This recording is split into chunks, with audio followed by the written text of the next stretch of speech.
ಪ್ರತಿಯೊಬ್ಬರಿಗೂ ಶಿಕ್ಷಣ ಹೇಗೆ ಅವಶ್ಯವೋ ಹಾಗೆಯೇ ನಮ್ಮ ಜೀವನದಲ್ಲಿ ಶಿಕ್ಷಕರ ಪಾತ್ರವು ಅಷ್ಟೇ ಮುಖ್ಯವಾಗಿದೆ. ನಮ್ಮೆಲ್ಲರ ಜೀವನದಲ್ಲಿ ತಂದೆ ತಾಯಿಗಳಂತೆ ಶಿಕ್ಷಕರ ಪಾತ್ರವು ಬಹಳ ಮಹತ್ವದ್ದು.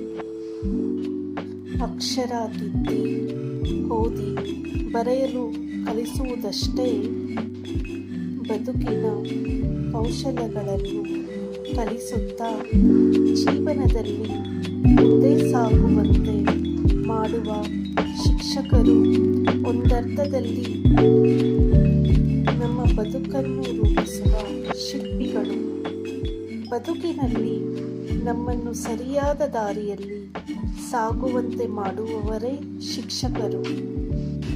ನಮಗೆ ವಿದ್ಯೆ ಕಲಿಸಿ ಬದುಕಿನ ಮಾರ್ಗ ತೋರಿದ ದೈವ ಸ್ವರೂಪಿಯ ಪ್ರತಿಯೊಬ್ಬ ಶಿಕ್ಷಕರಿಗೂ ಶಿಕ್ಷಕರ ದಿನಾಚರಣೆಯ ಶುಭಾಶಯಗಳು.